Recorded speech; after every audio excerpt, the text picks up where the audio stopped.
All right, it is my great pleasure to welcome Joanna Hall to be with us here as part of Sustainability Awareness Week 2021. I am Karen Pearson and I chair FIT's Sustainability Council and coordinate many of our sustainability initiatives here on campus.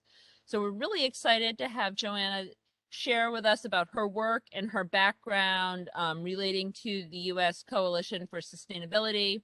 And I'm going to let her speak more about that and share a little bit about her background and the role they're playing in expanding our awareness of sustainability and the UN Sustainable Development Goals, not just in micro, but in a really macro way globally for us. So it's a really exciting and a great pleasure to welcome you to be with us today.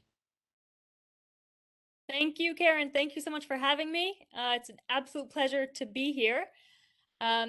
Yeah, and I'll start, I think, by just sharing a little bit about the U.S. Coalition on Sustainability and our mission and our work. So the U.S. Coalition on Sustainability was founded a little over 2 years ago. Actually at the behest of Amina Mohammed, the Deputy Secretary General of the United Nations, and the woman who is credited for architecting the 17 Sustainable Development Goals. As we know, but it bears repeating because they are so important, the SDGs really are designed to be sort of the blueprint, right, for humanity to come together and achieve a more sustainable future. There are about 193, I think if I have that correct, countries that are all sort of supporting and actively working towards the SDGs. And so the coalition was founded again at the behest, at the ask of Amina. Specifically because my partner, Jacqueline Corbelli, and the founder of the coalition, and her actually worked together for many, many years on the Millennium Development Goals, which were the precursors to the SDGs. They worked in the trenches together across the famine belt in Africa. And Jackie has tremendous experience in sort of change management, right, and systems thinking. And then both she and I have a technology background. So the ask was, hey, we're in this moment in time where there is tremendous awareness of the Sustainable Development Goals. And there is tremendous intention, right, and commitment and desire, right, in this sort of awakening that many of us are sort of, finally sort of acknowledging and feeling. But frankly, we're still not moving fast enough. And that really is the big concern, right? If you think about it, we have, this is the decade of action. The goals, the focus is sort of 2030, right? Achieving the SDGs by 2030. That does not give us a lot of time. And so the ask was, hey, bring in your experience in technology and in activating the private sector and in systems thinking, right? To do everything that you can to accelerate the pace of change. And so the U.S. Coalition on Sustainability is a designated nonprofit. Myself and my partner, again, both from technology backgrounds, I actually helped her co-found a startup in the ad tech space. We both came at this from the angle of we're going to need technology, the very best of technology, right? All of the modern toolkit. We're going to need community. And we're going to need very powerful partners and allies that are committed to this kind of change. And so the coalition has put all of our effort and energy and intensity and conviction, frankly, into building out a public utility platform that's called SustainChain. So SustainChain is the way in which the U.S. Coalition on Sustainability is sort of achieving, right, this very broad and very ambitious, right, mission of accelerating the SDGs. And so SustainChain is purpose-built, and it is free, and it is a public utility platform that connects players, solutions, and projects that are all working towards the Sustainable Development Goals. So in its simplest form, you can sort of think of it as air traffic control for the SDGs, right? Like there's so much. It gives me both, you know, on good days and most days, I'm sort of an incredible, you know, borderline bizarre optimist, right? But on most days, I'm like, we can do this, right? We can do this. There's so much innovation. There's so like, you know, there's so many brilliant minds, human ingenuity. We've got tech, we've got data, right? We have all the tools. But the real concern, if you will, right, when we think about our timeline here, right, certainly climate crisis and sort of our social issues, right, the real concern is that we're not going to be able to coordinate, right, as a humanity fast enough to work together, collaborate, connect, and achieve these ambitious goals. And so again, SustainChain, think of it as air traffic control, which is we can't continue to operate in these silos of, you know, brilliant work and innovation that not enough people are aware about, right? And then you over here, you've got the, you know, an organization, a company, an incubator, right, working on a very similar thing, right, that doesn't realize that these folks over here are working on the same thing, and they could be joining forces and actually scaling their solution, right? And so our platform is really designed to bring everyone, right, that is working towards the SDGs. Frankly, anyone that is working towards, whether they call them the SDGs, if you're working on challenges related to climate, right, and social injustice and so forth, right, this is still, right, the platform for you to find like-minded players and individuals that you can team up with to instantly source solutions perhaps to your challenges as opposed to starting from scratch, right? And to join or share projects so that you can kind of join this open source community and again, quickly connect and then go there sort of farther, faster together, which is really our kind of our mantra, if you will. So I know that was a lot. I'll pause. Hopefully that just kind of gives you a taste of what we're trying to do. And certainly, you know, the partnership, right, with the United Nations and the sort of this ask from Amina, right, sort of the architect of the SDGs, is critical, right? We're a nonprofit. We have no horse in this race, right? This is truly a tech for good platform, right? We are not looking to reinvent the wheel. It is about, you know, being this trusted, open, transparent community, right, that is able to work together in this fashion. I think that's a really kind of interesting overarching perspective on how we work towards solutions. So I loved what you said about this being a decade for action.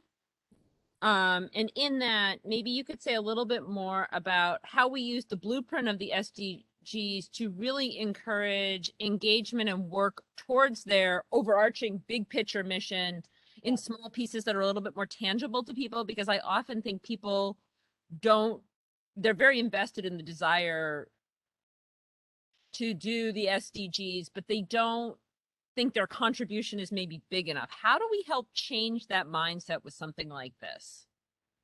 Yeah, that's a great point. And it was an early learning for us, right? So when we embarked on this mission, you know, of course, our ultimate goal is achieve the SDGs, right? But as we embarked on the mission and began our very sort of agile human-centered design approach to, right, building out a software solution, you know, we started speaking with, right, the market. And we started speaking with, you know, impact investors and brands and organizations who were looking to become more sustainable, nonprofits, and all sorts of different sizes of companies, right, as well as individuals. And what we realized very quickly is that, you know, there's a spectrum, right? There are individuals that are very familiar with the Sustainable Development Goals, right? And the indicators and the targets, right? And understand that and are actively working towards that. There are other folks who don't even, you know, maybe the SDGs is sort of a nice icon, right, to put on a corporate board deck, right? But at the end of the day, they don't think in terms of sustainable development goals or targets or indicators, much of the market thinks in terms of problems, right? Like we all sort of do. What problem are we trying to solve? Are we trying to solve a problem about packaging, right? How to reduce, carbon emissions in our transportation, or soil health, or water safety. People think in terms of problems. And so we designed the system specifically so that folks join the chain and they actually share what problem they're trying to solve. What are your challenges, right? Or if you're an innovator, right, what solution are you working on? Are you, does your solution or your innovation focus on soil health, right, or those sort of specific problem areas? And so that's how we make meaningful matches and connections and manage kind of the tagging, if you will, right, of the solutions, players, and projects within the platform. And then the system dynamically maps everything to the appropriate SDG and indicator and target. So I guess to answer your question, right, whether, however you're coming in, right, we're really trying to leverage the best of, just understanding, behavior and user experience, which is meet people where they are. How do you think about what it is that you're currently working on? And then how do we do the work of then, actually, did you know that you're working on this SDG, right? And did you know that this is actually a broader challenge area, right? And it's connected to these other, right, challenge areas, right? That's the whole sort of systems based thinking, right, is being able to help folks map, right, their particular area of focus into a much broader contextual mapping. I think that makes really perfect sense to think about it as kind of identification of problem, and then how do we solve these problems? How do we identify them? And I think this idea that we actually can utilize problems as ways to address the work toward the sustainable development goals is kind of an interesting approach in our consideration of that. Because I think right now people would say, well, we understand these things are important because social justice, the climate crisis, these are key issues, and we understand as a society that they certainly, if we don't work toward those ends, that doesn't provide a future for this generation, the next, and forthcoming. How do we transition this identification of problem into a demonstration of solutions and progress? And even before jumping on that, one of the things that I see so strong and so compelling about this is the way it knits together a community of people who are working at all levels of addressing this really complicated problem. This problem isn't monolithic, and we know that. And individuals who are kind of working on their specific area of focus fit into a community that's a collectively solving. And I love that way in which the mapping is done so that you can start to see where your affinities are, who else is working and what they're doing, and begin to feel like collectively you're really helping make a difference. Yeah, that's exactly it, right? That's at the heart of this. These problems that we're talking about are massive, right? It's almost daunting if you really start thinking about it, right? Too hard. And yet there are actually a lot of players, right? If you surround one of these problems, you've got, impact investors who are looking to source, right, new innovation that's happening in a certain area, right? And they can bring right funding, right, and attention towards it. You've got brands and organizations who are willing to adopt solutions if they believe that there's enough scalability, right, and commercial viability of these solutions. You've got, students, right, and volunteers and activists and PhD students and, researchers who have tremendous depth and wealth of knowledge and experience in certain areas, and nonprofits, right? And so it's the weaving of these pieces together, right? And sort of organizing the thinking and the appropriate players to say, okay, well, we can't all be pulling in a million different directions, right? How do we coordinate, right? And drive more concerted sort of collective action. And that's absolutely it. And it, again, seems daunting, but then this is where there's tremendous power, right, in technology and in sort of leveraging this tool set of data, right, and tech to leverage, right, to leverage it for good and use it to sort of organize players, harness, right, understand that they're actually all working in very similar areas, that we can make those meaningful connections, right, and start channeling and guiding folks, right, towards scalable solutions.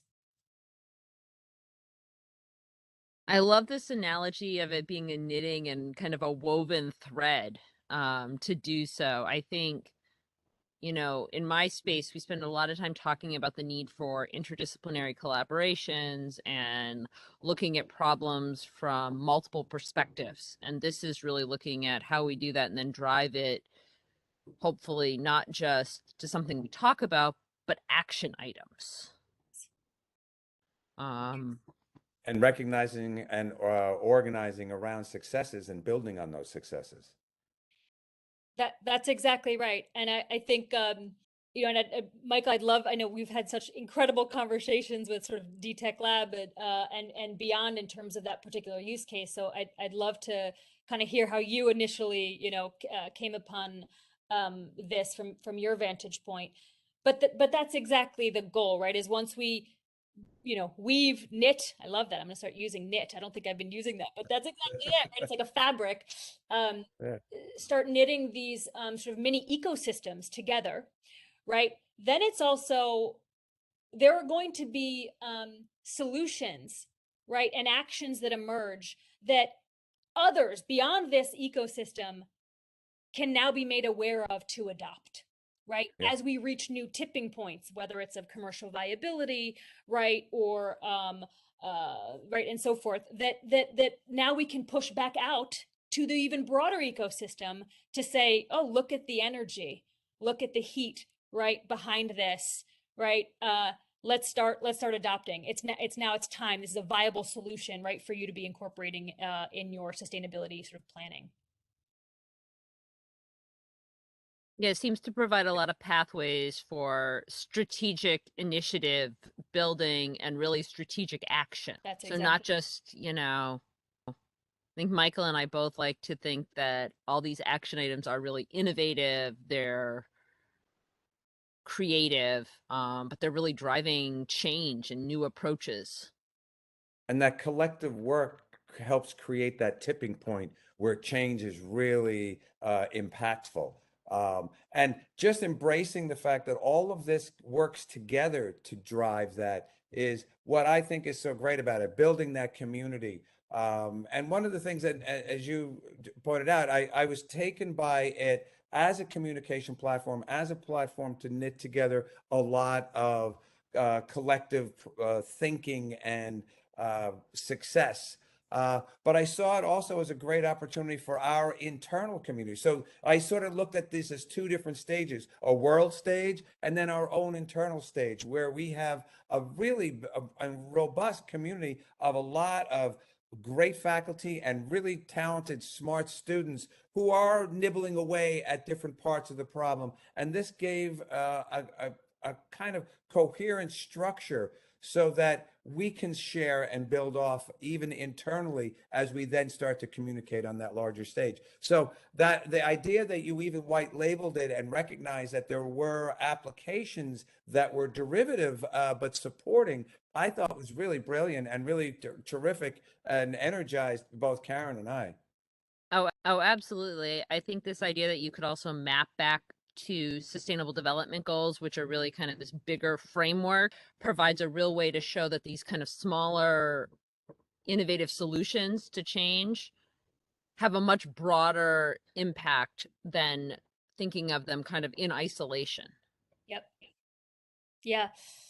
No, and the Michael, the white label piece that you brought up, right? That also was tremendous, thought that was put behind it, but also just learning right from the market and listening and sort of understanding the various use cases. And, ultimately, right, our mission is actually about speed, right? It's about all these things are happening. Innovation is happening, right? R&D is occurring, right? Commitments are being made, but it's actually all about speed. And so, you bring up this point, which is, sometimes, right, especially with innovation, right, and new ideas and startups and whatnot, you really need a small group to incubate, to work quickly and leanly, right? Small conversation, tight group. There's an art, right, and a science to knowing when to expand, right, your ecosystem to incorporate, right, expansive thinking and reductive thinking, right, to bring in new ideas, right, and help scale and achieve new tipping points.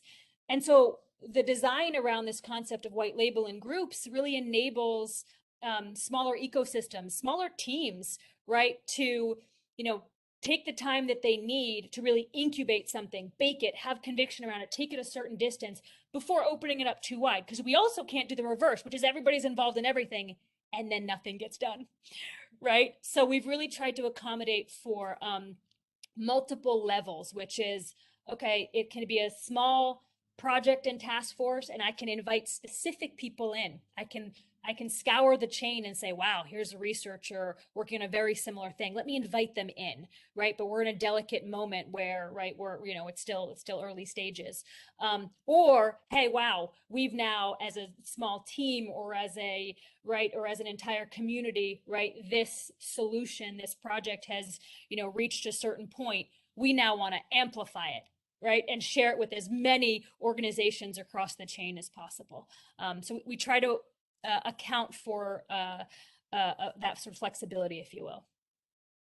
Another thing that I see in that kind of white labeling and organizing around smaller groups is we have lots of teams that organize to, address challenges, and they be competing with other ideas. And while their idea may not have won, there's a lot of valuable thinking and research, and it may not have fit the profile or it may not have been quite advanced, but that's the information that we should not lose. We Yes. should celebrate its accomplishment and look at how we can move it a step further. And having more eyes on it and more people feeling interconnected with the problem solving really creates that kind of impetus to advance and work together. Yeah, I couldn't agree more. And that's something that we've talked a lot about, right? Is this idea of these, maybe there's a project that fails, doesn't work. There's actually so much rich learning in knowing why it failed, right, that can't be lost, right? And that even that, right, sharing that with the chain or having that be a source for other organizations that are actually just about to start on something that another organization embarked on and failed at, right? Boom, we've already accelerated things. We've accelerated the learning process. And that's when we talk about this idea of collective intelligence. That's really what we're after, right? Collective intelligence, speed to learning, right? And then speed to progress. Oh, well, as a scientist, this is like music to my ears because we always know that we often learn the most from the things that don't they often Succeed. inform us how to take a different pathway forward or a different approach that can allow to a greater level of success in that. I also think we're uniquely positioned at FIT for this kind of platform and this kind of concept modeling towards these sustainable development goals because we've talked a little bit about our faculty and our students and our staff, but we also have brand partners and we service industries where these students really have the opportunity to go in as interns and as graduates to make great impacts in their approaches to sustainability and share those back with the community. Mm-hmm. So having shared that with them in advance, I think is really has the ability to be impactful outside of a more kind of smaller subset of walls. Absolutely. I mean, we couldn't be more excited about our partnership. I think the FIT community and the culture, right, of just sort of innovation and activism and, the focus on sustainability. It's just brilliant, right? And I think there's so many opportunities for us to sort of partner and engage and together sort of accelerate the SDGs. And it might be a good moment to say that we are pulling together a task force that is going to be focused on SustainChain. And so I'll put this out there, which is think of it as a sister application to SustainChain, where students, activists, citizens can actually share positive pressure, right? And use their voice to encourage greater action within the SustainChain community. And so we've already got incredible partners. We've got some folks at Slack, right, that are going to be teaming up with us, in Climate Action Tech, and a few other of these sort of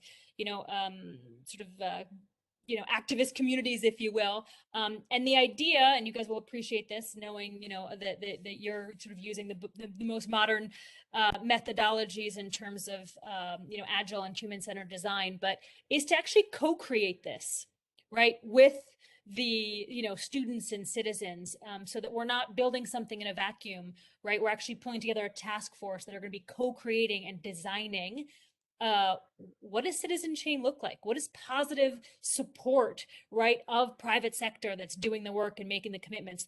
What does that look like, right, over the next 5 years? So I'll put that out there, that anyone interested in joining the task force, please reach out. I can share emails and whatnot with Karen, but please reach out, and we're really excited to have that kicking off here soon. Well, I think the idea of activism is key to this, and understanding it and having this be part of a regular conversation. Absolutely.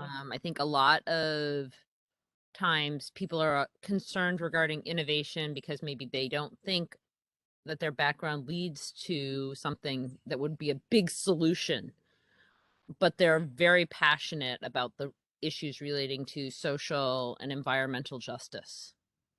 And maybe that's almost a pathway in some cases that is more accessible. I certainly hear that it's often a partner interest. Mm-hmm. And I often wonder if it's because, while I think the 3 pillars in sustainability really allot for this to happen synergistically, that people are still very focused on kind of the science, innovation, environmental impact, these very metric oriented items that we can calculate: water use, carbon footprint, etc.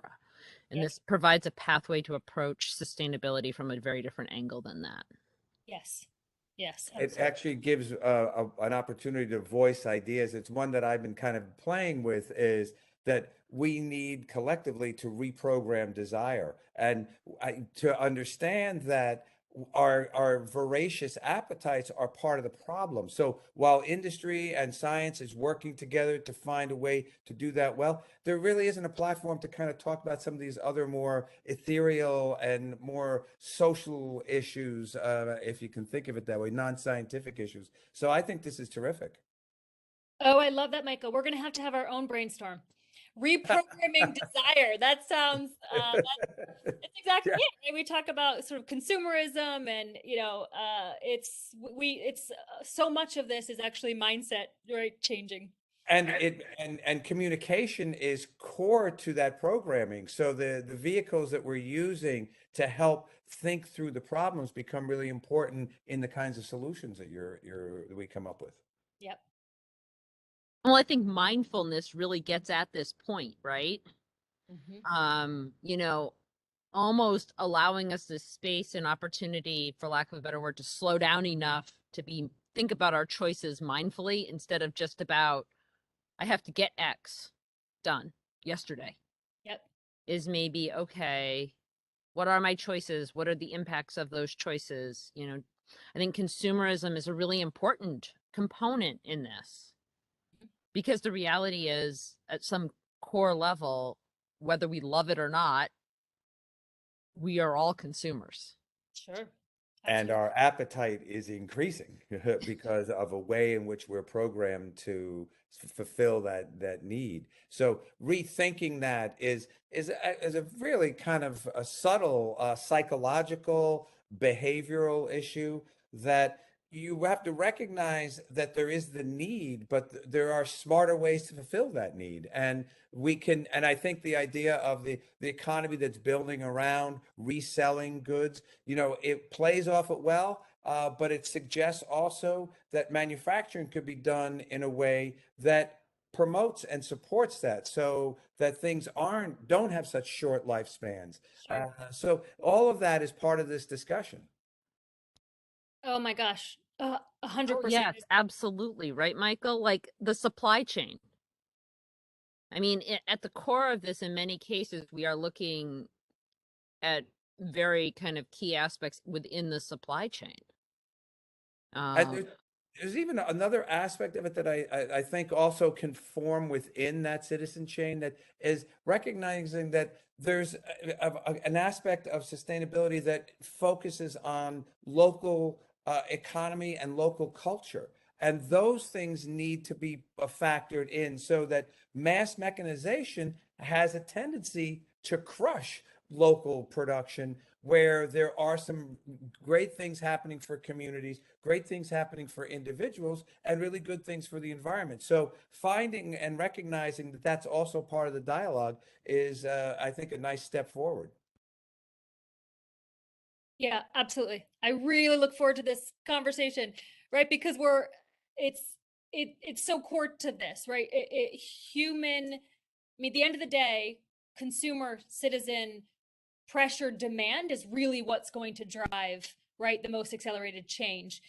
But it's, using the quality of a fabric, for example, right? If we understand, as a consumer, that I would rather spend a little bit more, right, because this is of higher quality, so it can be upcycled, right, and it can be leveraged, right, in a different way.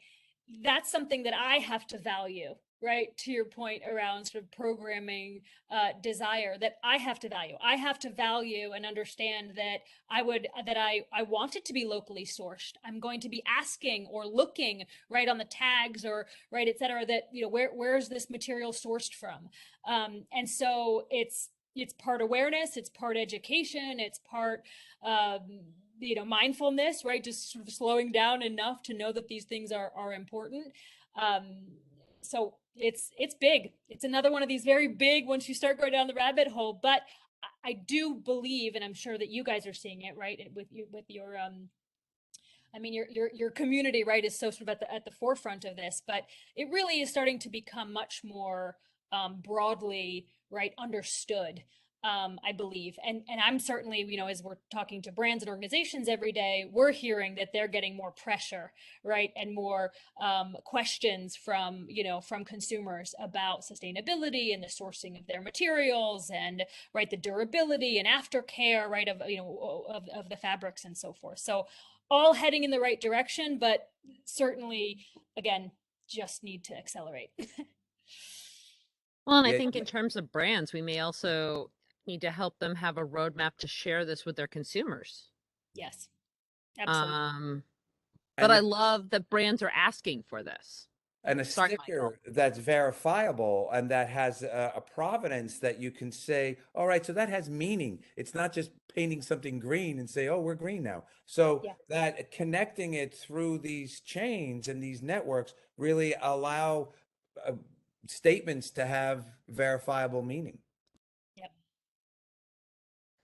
Well, and I think there's a new, at least here locally, there within our community, there's certainly a big appreciation for artisan work and for craft. And by craft, I don't mean arts and crafts, I mean just true making of items, whether Skill. they're garments or furniture, and then also not just the making of it, but the quality of the ingredients, the components of those products. That's what luxury is. Luxury is very much about that craftsmanship, that artisanal practice, and the thoughtful use of materials. So having locally sourced, sustainable materials put together by real experts it paints a nice picture. Yep. And, the idea that you will buy it knowing you're paying more, but you recognize that it has secondary resale value that's higher because it's well made. So it's not just a buy once and maybe sell kind of cheap. You can buy and really reclaim some of the value that you invested. Or it'll just last longer, right? As well. Yeah. I think all of the above, right?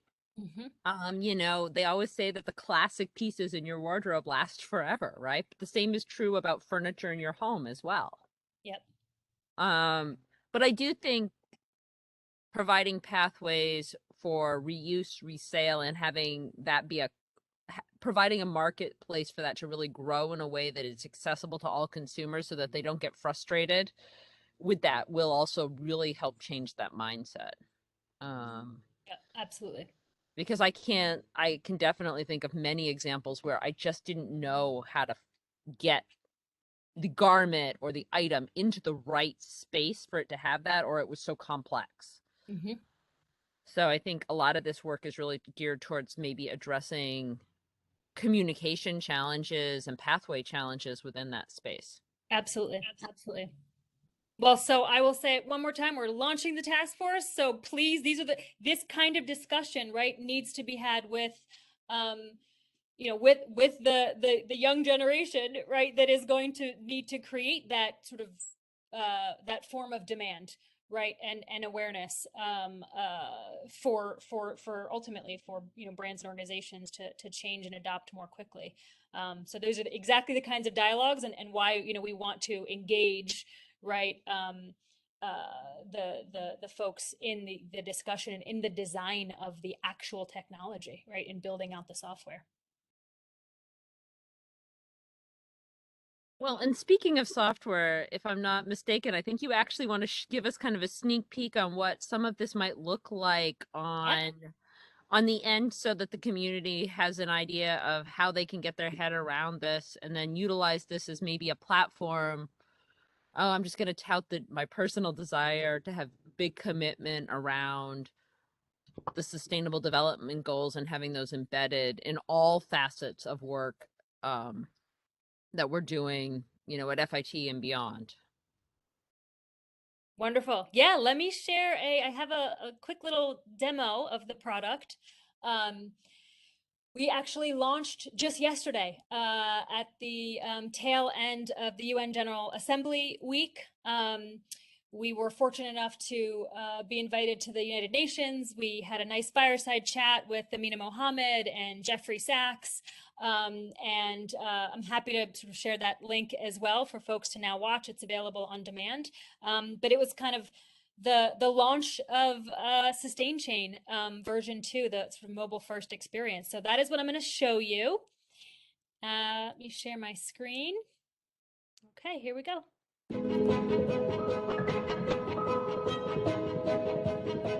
Today, thousands of innovators, impact investors, brands, and NGOs are working to achieve the UN Sustainable Development Goals by 2030. But we need to go faster. And now we can with SustainChain, the world's first Sustainable Development Goals accelerator. Powered by a partnership between the U.S. Coalition on Sustainability and ThoughtWorks, SustainChain is a platform that uses the best of digital technology and machine learning to unite the players, actions, and funding needed to rapidly rebuild supply chains and meet the SDGs. Here's how. After setting up your profile and sharing the sustainability challenges you're most focused on, SustainChain becomes an engine for fueling faster, more concerted action and enabling new connections and partnership opportunities. Each time you come back to SustainChain, you'll see a live and dynamic feed of opportunities to explore, relevant projects to join, discover new partners, and find new solutions to explore. You can learn more about members and companies within and across industries who share your SDG focus. You can also create and share a new action initiative to tackle an unaddressed gap and tap into the community to find what you need to succeed. Funding, innovations, experts, all with a touch of a finger. SustainChain dynamically notifies you of new connection requests, projects, and opportunities to join. The chain is expanding rapidly with new partners across industries, stakeholders, and SDGs, all contributing to the collective intelligence that grows exponentially as the community does. And now we as citizens can join the chain too. With SustainChain, citizens can connect directly with their favorite brands and encourage them to take action on the issues that matter most to them, and urge their local representatives in Congress to do the same. As our community grows, so will our ability to accelerate action and progress toward the Sustainable Development Goals. It's time to join the chain to build a sustainable future together.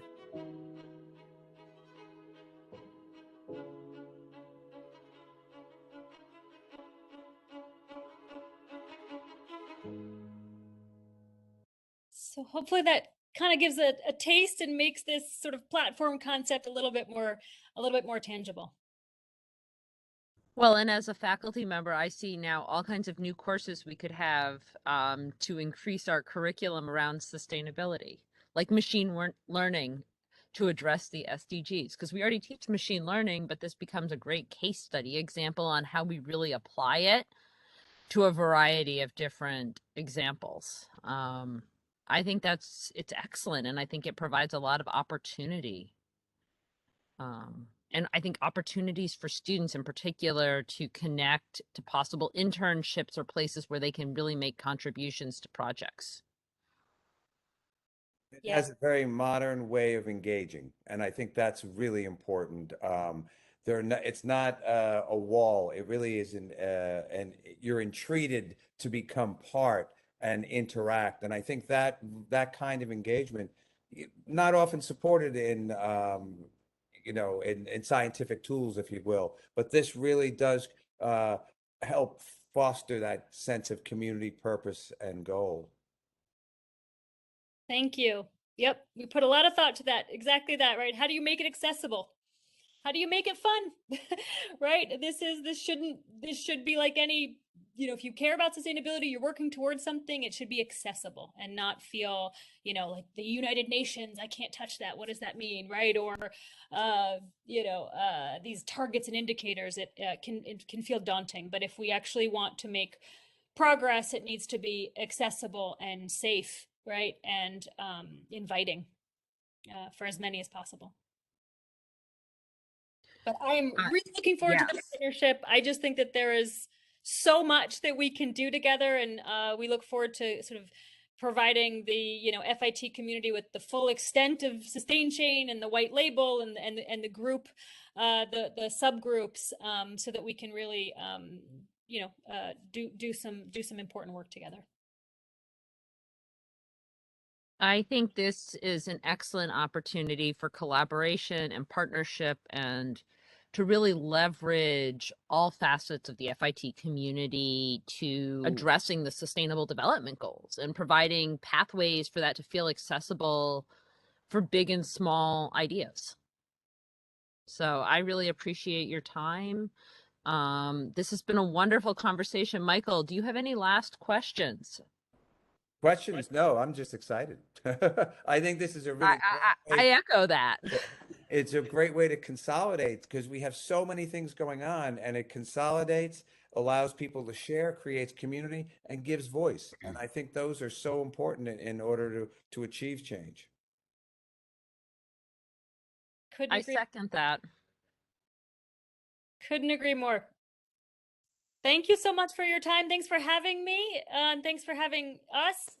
And Joanna, thank you so much for sharing the great work that you're doing at the U.S. Coalition for Sustainability, and also for a product like SustainChain and sharing that with us.